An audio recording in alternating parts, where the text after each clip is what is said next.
Before I tell you what happened, picture this. You walk into your house sanctuary and instantly feel the air is wrong. To still, to quiet. Then you see it, the one thing you believed no one could ever reach. Open, emptied, violated. What would you do if someone crossed the line inside your home? Hold that thought, because this story goes far beyond a break-in. The moment I stepped onto my porch that late Arizona afternoon, I knew something was off. The desert is loud in its own waywind, sliding through brush, insects humming, distant trucks groaning along the highway. But today, nothing.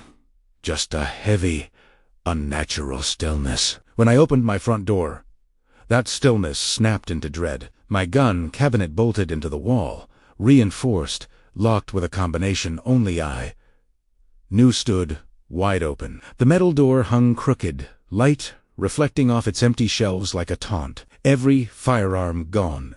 My father's old Winchester, the service pistol I carried on my last day in uniform. Collectibles I spent decades restoring. Tools, history, legacy. All wiped out, but worse than the empty safe was the note taped to the metal. Meet me at the Red Canyon HOA office if you want your property back. M.G. Melissa Grand, the Red Canyon HOA president, a woman who treated bylaws like scripture and acted like she was sheriff of the county even, though my property wasn't, and never had been, inside her HOA lines. I wasn't under her rules, her authority, or her jurisdiction, yet she'd broken into my home, violated my safe, and left a note like she was summoning me to her throne. For almost a full minute, I couldn't move. I just stood there, staring at the hollow cabinet, my pulse thundering in my ears. Years of police work prepared me for a lot of things, but not this. Not walking into my own living room and realizing someone had moved through it with surgical precision. Whoever stole the guns wasn't a thief. They were targeted. Efficient. Quiet. Nothing else was touched. Not a drawer out of place. Not a footprint on the floor. They came for one thing, my guns. And they got them. I crouched by the safe, examining the keypad. No dents, no scratches, no signs of brute force. Whoever cracked it either knew the combination, or had the kind of skill you don't learn from YouTube. A faint scent lingered in the air. Cheap perfume mixed with the bite of metal. I followed it to the hallway and spotted a smear of lipstick on the doorframe, bright, painted red. The same shade Melissa wore, like a warning flag. She'd walked through my home like she owned it. My jaw tightened as anger threatened to override logic. I forced myself to breathe, scan, observe. Old habits died hard. I checked the entry point's locks, untouched. Windows sealed. Back door still latched from the inside. Someone bypassed my security system without tripping a single alert. That narrowed the suspect list to maybe a handful of people in the entire county, and none of them were HOA volunteers with clipboards. I stepped onto the porch and immediately caught sight of a white SUV parked across the dirt. Rode one of Melissa's community patrols. Two volunteers pretended to be on their phones, heads tilted just enough toward my house to make their surveillance obvious. They weren't subtle, but then again, Melissa didn't like subtlety. I walked back inside and dialed the only person who'd understand the seriousness, immediately. Detective Sam Harlow, my old partner. He picked up instantly. "Jack, tell me, this isn't HOA trouble again." "Someone broke into my place," I said. "Took every gun I own." "Silence." Then Sam's voice dropped into the tone he only used when things were bad. "You're sure it's connected to them?" "They left a note. Signed by Melissa A. Kurzed. That's felony theft, breaking and entering." "Hell, that's extortion. And she wants me at the HOA office." "What's the plan?" he asked. "I'm going, but I need you and Ethan watching from the outside. Jack, this feels bigger than HOA drama." "Econo." I grabbed my last hidden handgun, locked the house, and drove toward the Red Canyon HOA building. As I pulled away, the patrol SUVs scrambled on their radios, reporting my movement like I was a fugitive. Good. Let them warn her. Let her think she has the upper hand. By the time I reached the HOA cul-de-sac, the sun was sinking behind the hills. Melissa's luxury car sat front and center, lights glowing inside the office like a stage waiting for the lead actor. The building was too quiet, too still, too expectant. I stepped toward the glass doors, every instinct sharpening. I wasn't walking into a meeting. I was walking straight into a trap. If you're hooked already, go ahead and subscribe. This story only gets tougher, darker, and more dangerous from here. The closer I walked to the HOA building, the heavier the air felt. The desert can be eerie, at night silent enough that even your own heartbeat sounds loud. But this silence was different. Manufactured, designed. The lobby lights glowed behind closed blinds, like someone had staged a welcoming entrance, for the wrong reasons. I pulled the door open slowly. It wasn't locked. That was the first red flag. The second was the temperature inside. A blast of cold air strong enough to fog the glass behind me. HOAs liked things neat, but this felt like someone had cranked the AC to hide something. Or someone. Then I heard her voice. Jack Coleman, smooth, rehearsed, coated in false sweetness. She stepped into view like she'd been waiting for her cue to walk on stage. Melissa Grant, Queen of the Red Canyon, her blonde hair pinned into a perfect twist, her tailored maroon suit, flawless, not a wrinkle out of place. She smiled, but it was the kind of smile people wear when they're about to hand you a bill you'll regret paying. "I'm glad you decided to cooperate," she said, gesturing toward a hallway. "You broke into my house," I replied flatly. She laughed, lightly, like the accusation amused her. "I accessed items that posed a safety concern to our community." "My property isn't in your community." A flicker of annoyance cracked her perfect expression, but she smoothed it out instantly. She turned and walked down the hallway, heels clicking like metronome ticks. I followed, slower, scanning everything: the ceiling corners, vents, shadows under doors. The hallway security camera had a small blinking red light. Not recording. Watching. Melissa pushed open a door and stepped aside. Inside, a conference room waited, dim, too quiet, and filled with 3 HOA board members sitting like school kids called in for discipline. Tom, the treasurer, thin as a coat rack. Judy, the clipboard queen, and Brent, the jittery volunteer who'd been parked outside my house earlier. None of them could meet my eyes. Melissa circled the table, sat down, and placed her hands neatly in front of her. "Let's talk about your future in Red Canyon," she said. "My future doesn't involve you," I replied. She tapped her nails. "Calm, controlled." "You're mistaken. Your land borders the community. That means we share an environmental compliance boundary." "That's not a real term," I snapped. "Sisrugd. Legal definitions are flexible when homeowners agree, except I'm not one of them." Her patience thinned visibly. She snapped her fingers. Brent jumped like someone had tasered him and rushed to hand her a black case. Melissa opened it with ceremony, clicking the metal latches, like she was unveiling a prize. Inside was one of my rifles.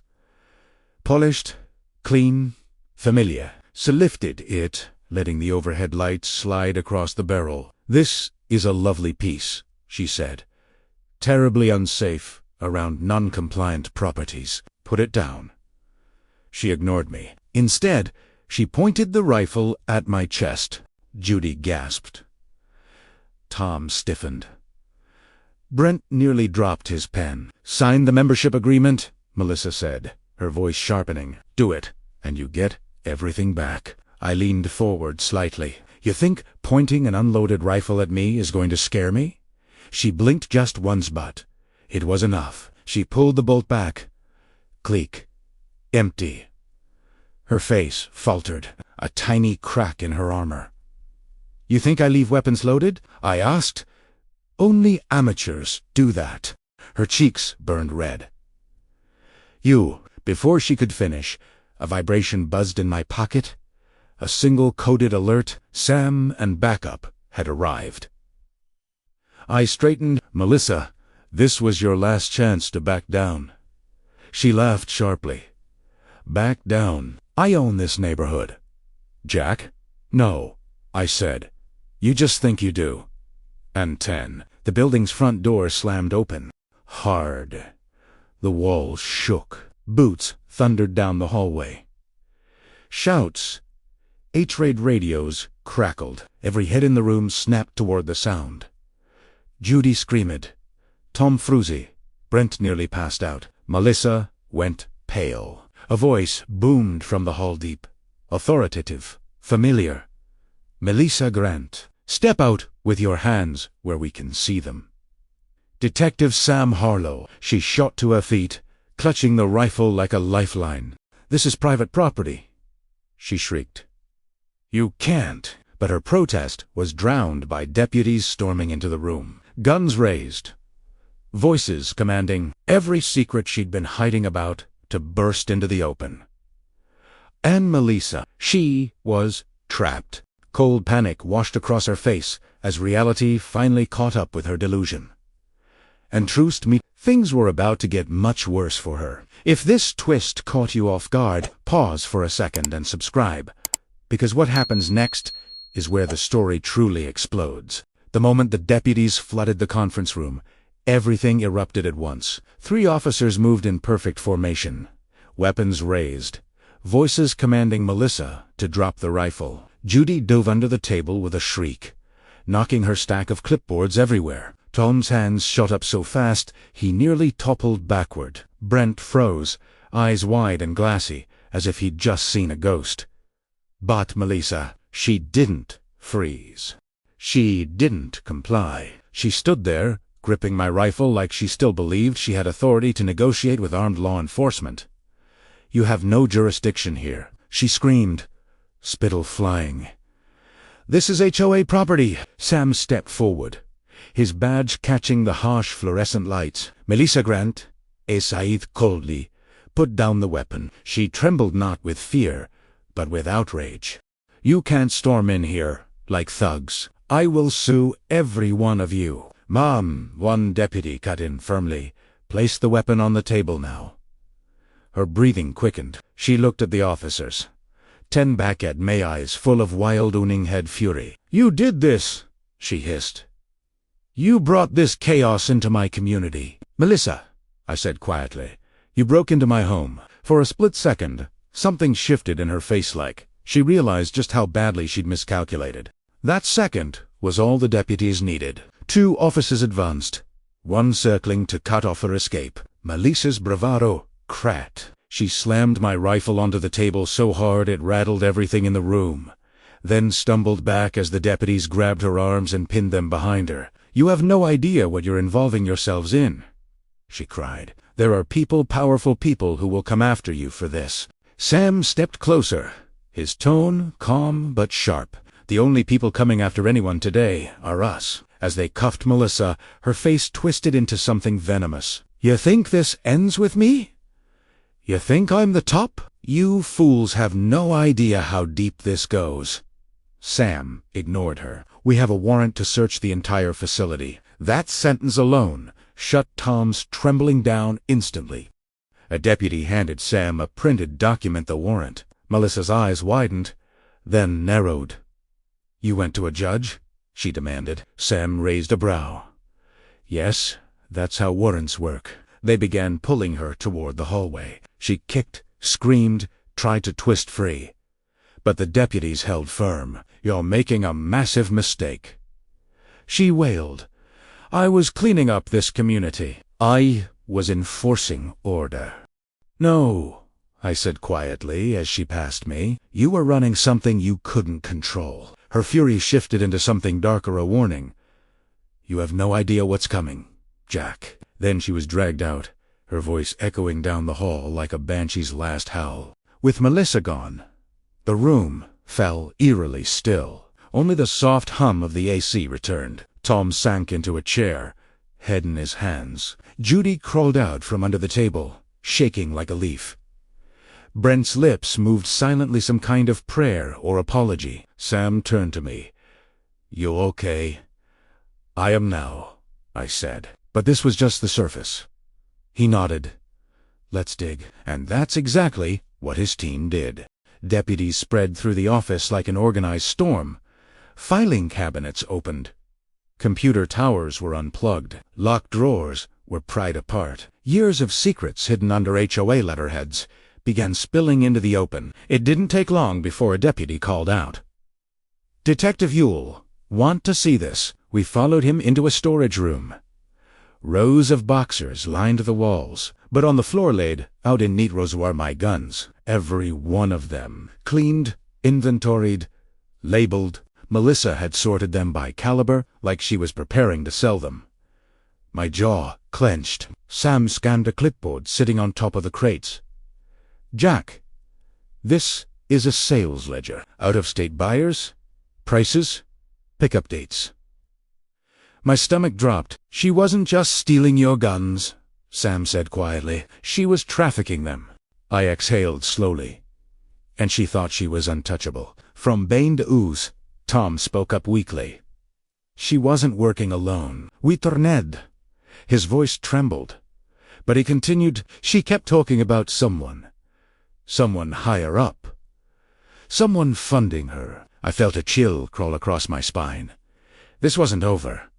Not even close. If you're following every twist, go ahead and subscribe. What comes next is the kind of escalation most people never see coming. The discovery in that storage room was only the beginning. While deputies photographed every crate and catalogued each weapon, Sam sifted through a stack of paperwork they'd pulled from Melissa's desk. Receipts, transfers, HOA invoices, except none of the numbers matched what a normal neighborhood would ever need. "She's been funneling money," Sam muttered, eyes narrowing.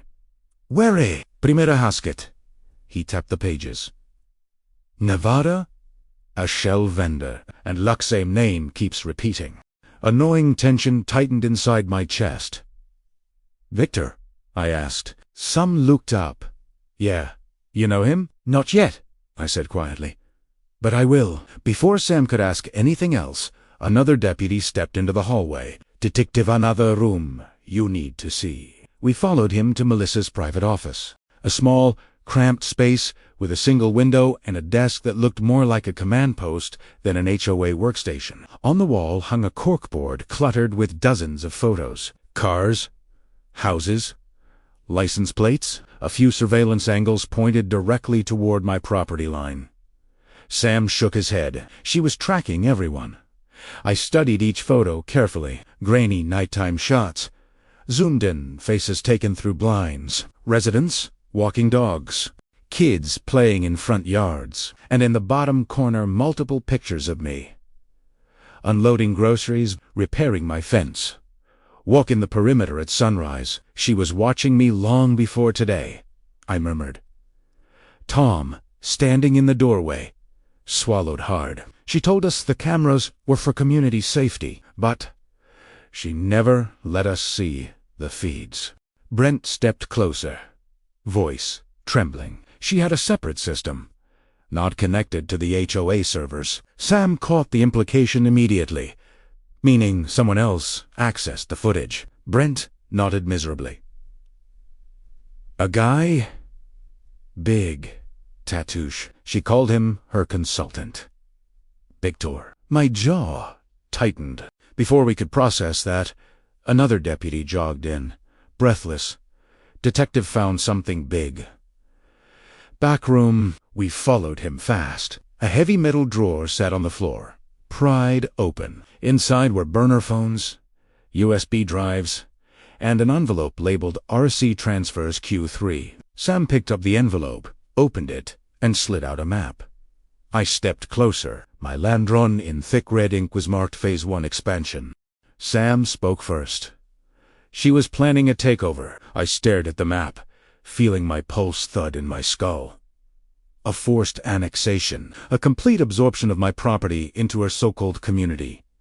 Every tactic she tried, surveillance, theft, was all step by step. And this was the end game. "She wanted everything," I said. "Not just her," Sam replied quietly. "Someone funded this." I nodded. "Victor?" Sam exhaled through his teeth. "We need him found." By the time deputies finished clearing each room, Melissa's empire had been reduced to stacks of evidence.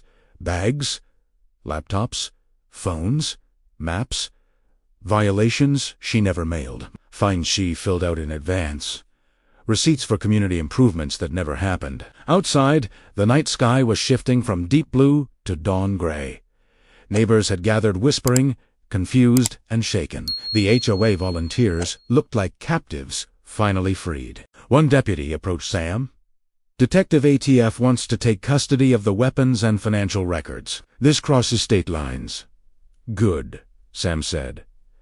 "They'll handle the federal side." As they coordinated, I stepped outside to breathe. The desert air was cool. The horizon still dark. A sheriff's cruiser sat with its lights off. Melissa inside the back seat, thrashing and screaming even though no one could hear her anymore. She caught sight of me through the window, eyes burning with hatred. "You ruined everything," she yelled, voice muffled by the glass. "I didn't answer. I didn't need to." Sam walked up beside me. "You did good, Jack. Most people wouldn't have kept their head. Most people haven't dealt with criminals hiding behind HOA titles," I muttered. Sam's expression hardened. "This doesn't end tonight. You know that, right?" I nodded. Melissa hinted she wasn't working alone. He looked at the horizon, where the first faint lines of sunrise stretched across the desert. "Then we need to figure out who she answered to," he said. I stared at the glowing sky. "We will My phone buzzed an unknown number. Primera answered. A low voice rumbled through the speaker. "Jack Coleman, we need to talk." Not Melissa. Not Sam. Not anyone I recognized. I felt the hairs on my neck rise. "Who is this?" A cold chuckle. "Someone who knows what you found tonight. Someone who isn't happy about it." Static crackled. Melissa was only step one. The call ended. I lowered the phone slowly, the desert suddenly feeling much larger and much more dangerous. This wasn't over. Someone else was coming, and they weren't hiding behind HOA paperwork. The mysterious call echoed in my mind long after the line went dead. Whoever that voice belonged to, he wasn't bluffing. There was confidence in it. Authority. The kind of tone you hear from someone who thinks consequences happen only to other people. Sam noticed my expression. "Bad news." "Worse," I muttered. "Someone else knows. We expose Melissa tonight. If someone connected, someone higher."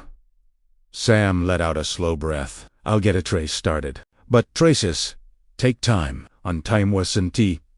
Something I felt like I had. The sky had shifted into a pale blue dawn, the sun beginning to warm the desert dust. Deputies finished loading evidence into a TF vans. The HOA building sat gutted and hollow, a stripped carcass of the power Melissa imagined she held. When everything wrapped up, the parking lot gradually emptied. Sam clapped a hand on my shoulder. "Try to rest. I'll call the moment we know who's behind this." I nodded, though rest was far from my mind. Driving home, the road felt different, like every bend hit a pair of eyes. The desert usually gives you peace. That morning, it felt like it watched you right back. When I pulled into my driveway, something caught the corner of my eye, near the fence. A glint of metal, half buried. I crouched and brushed away the dirt. Camera lens. It was one of the ones Brent had mentioned, small, discreet, angled perfectly to oversee my property. The wires led into the brush, before vanishing into the ground, where a small transmitter was buried. Still active, still sending footage. Even after Melissa's arrest, someone was still watching. I smashed the device until nothing but shards remained. But that wasn't enough. I spent the next 10 minutes scanning the fence line, checking shadows, corners, trees. That's when dust appeared in the distance. A growing plume, a vehicle approaching fast. My heartbeat slowed into that cold, steady rhythm I hadn't felt since my years on the force. My hand drifted instinctively to the gun holstered at my waist. The engine grew louder. The vehicle came into view, a black Ram truck. Just like Brent described, it rolled to a stop 20 feet from my fence. The engine cut out. The door opened. A tall, broad man stepped out. Tattoos snaked up his neck. Sunglasses hid his eyes. His stride was slow, casual, like he had walked into 100 confrontations before and won them all. "Victor." He looked around with a faint smirk. "Jack Coleman." "Depends," I said. "Who's asking?" "Echuk." "Relax. I just want to talk." "Funny. People who say that usually don't." Victor planted his boots, hands empty but confidence radiating off him like heat. "I didn't break into your house," he said. "Melissa did that. I only opened the safe. That, supposed to make me feel better, supposed to make you understand my role." He shrugged. "I do the jobs that require. Finesse and pointing a gun at homeowners is what you call finesse." He grinned wider. "See, you get it." I didn't move. Didn't blink. "What do you want?" He scratched his chin like he was bored. "To warn you." "About what?" "What?" He tilted his head, as if surprised I even had to ask. "About the people Melissa was working for." "I'm listening." "Good," he said, "because they're not like her. She was a tool, a pawn with a loud voice. But the people up top, they don't shout. They don't threaten." He leaned forward slightly. "They erase problems. And I'm a problem?" He smiled. "A big one. Because you kept your land." The wind fell quiet. Even the desert seemed to listen. "You sign over the deed," Victor said, "and all this ends. You get paid. You walk away. No more trouble. I'm not selling." Victor sighed, like he'd heard that before. "Ifigure, you're the stubborn type." He tapped the side of his head. "But stubborn men don't always live long in this business." I raised my gun half an inch. "Get off my property." He didn't flinch. Didn't blink. Instead, he slowly backed away. As he climbed into his truck, he leaned out the window. "Jack, next time we meet, it won't be a conversation." Then he drove off, dust swallowing the road behind him. I stood there long after he disappeared. The desert quiet and heavy. Somewhere out there, someone with more power, more money, and more influence than Melissa had set their sights on me, and now they knew I wasn't bending. Not tonight. Not ever. The dust trail left by Victor's truck hadn't even settled when the morning sun climbed over the horizon. But something about the daylight didn't feel comforting. Not after what he'd said. Not after the way he said it. People like Victor didn't T-warn anyone. Not unless someone bigger told them to. I holstered my gun and stepped inside the house, shutting the door quietly as if noise alone might draw attention. The place felt unsettled, shaken more by the truth than the break-in. I stood in the living room, staring at the empty safe, the quiet walls, the dust floating in the sunlight. I wasn't just dealing with a corrupt HOA president anymore. I'd stepped into a much larger arena. My phone rung. "You awake?" he asked. "I'm standing," I said. "That counts." "You sound off." "Had a visitor?" I said. "Black truck." Sam inhaled sharply. "Victor." "Yeah." He didn't speak for a moment. Then, "Tell me everything." I replayed the encounter, word for word. The warnings. The threats. The quiet confidence. The implication that Melissa had never been the mastermind juiced, the loudest pawn. When I finished, Sam muttered something under his breath. "Jack, this confirms it. She wasn't operating alone. We're dealing with organized acquisition, a network that uses HOAs as the front." "And now they're coming after me," I said. "Which is why you need backup," Sam replied. "I'm sending patrol units." "No," I cut in. "You can't do this alone," he said sharply. "I'm not," I replied. "I already called someone." "Who?" Before I could answer, the distant rumble of an engine rolled across my property. I peeked out the window. A dark green Chevy approached Troost on the hood, cracked headlight. Wyatt Boone, former Arizona Highway Patrol. Ex-Marine. A man who treated danger like a hobby. He parked beside my fence and stepped out with a duffel bag slung over his shoulder and a scoped rifle strapped across his back. Sam heard the sound through the phone. Is that who I think it is? Yeah. Jack. You didn't. He did. Some siged. Fine. But keep me updated. And Jack, these guys won't stop. I know, I said quietly. But neither will I. We hung up. Wyatt strode toward the porch with that unshaken swagger of his.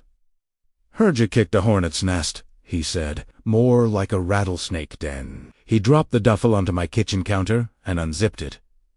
Motion sensors, reinforced locks, night vision cameras, backup power cells. Thought we might need a few toys, he said casually. I gave a humorless laugh. How bad do you think this is? Bad enough, he said, pulling out a thermal camera. But we've dealt with worse. We stepped outside and walked the perimeter of my land. Wyatt set motion sensors along the east fence while I checked the western posts for more hidden cameras. Every time we planted another device, another layer of protection settled over the property. As we worked, the air changed. It grew still heavy. Something was coming. We finished securing the last blind spot near sunset. The sky burned orange as shadows stretched across the desert floor. Wyatt wiped his brow. Your land's secure. For now, he said the last two words, like a promise and a warning. We sat on the porch, both of us scanning the horizon. The silence was thick, but for once, it wasn't empty. It was waiting. Waiting for what came next. And 10. The crunch of gravel. Wyatt and I both stood instantly. A black SUV rolled up toward my gate now. Not Victor's. Something newer. Sleeker. With tinted windows dark enough to swallow the setting sun. Wyatt unslung his rifle slowly. That's not a good sign. No, I said. It's not. The SUV stopped. Ador.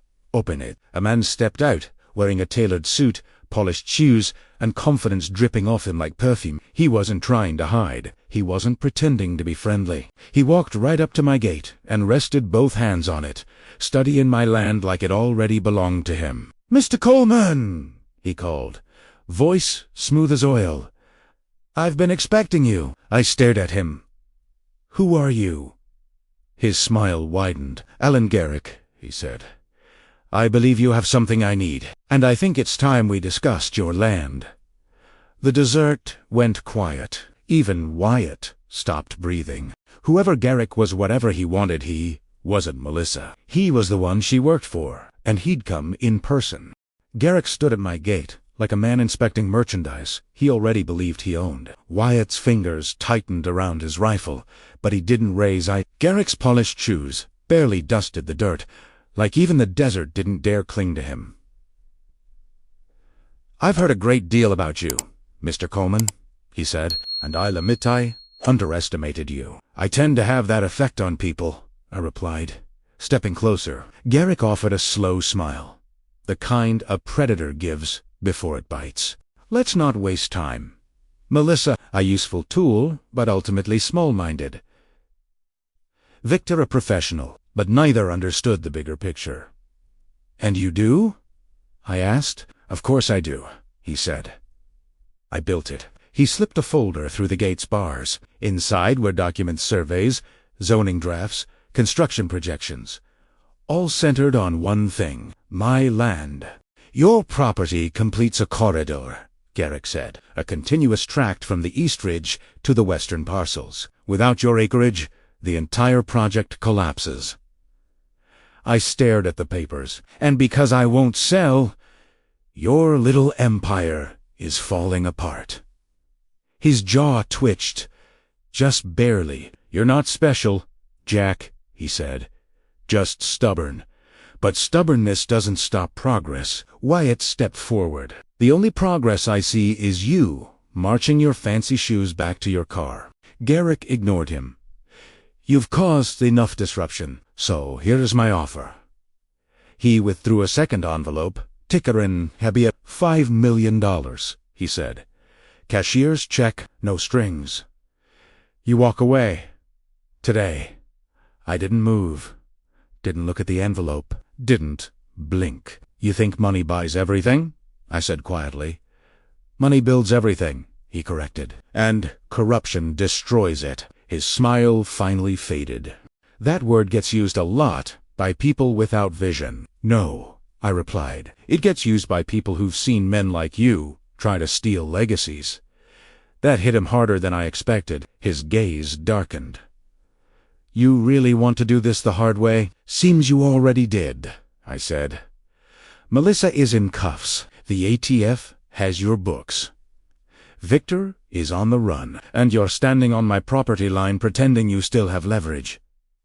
He exhaled slowly, almost calmly. You're mistaken. His gaze shifted past me. I'm not the one without leverage. A faint vibration buzzed in my pocket. I answered quietly. Yeah. His voice was sharp, urgent, breathless. Jack, do not engage do you Irma. We just issued warrants for Garrick and his company, Ati Ethis and Root. They're coming in heavy. I looked up at Garrick. Esmiled. Ekno. Jack, Sam said again. Get away from him now. Before I could respond, the low rumble of engines rolled across the desert. Multiple engines. Lights flashed behind the hills, slick, black SUVs. 2 sheriff vehicles, and an ATF tactical truck tearing up the gravel with dust trailing behind it. Garrick's eyes flicked toward the approaching convoy just for a second, but it told me everything. He'd run out of time. He straightened his suit. Well, he murmured. Looks like our conversation will be cut short. You're not leaving? Wyatt said, lifting his rifle a hair. Garrick didn't break stride. I wouldn't be so sure, but as he turned toward his SUV, Alan Garrick, a voice blasted through a loudspeaker. This is the Bureau of Alcohol, Tobacco, and Firearms. Step away from the vehicle with your hands visible. Garrick froze. His jaw clenched. A dozen agents poured out of the SUVs like a wave guns drawn. Uniforms in perfect formation. Sheriff deputies flanked them as they surrounded Garrick's car. Wyatt smirked. Looks like you're out of leverage. For the first time, Garrick's confidence cracked.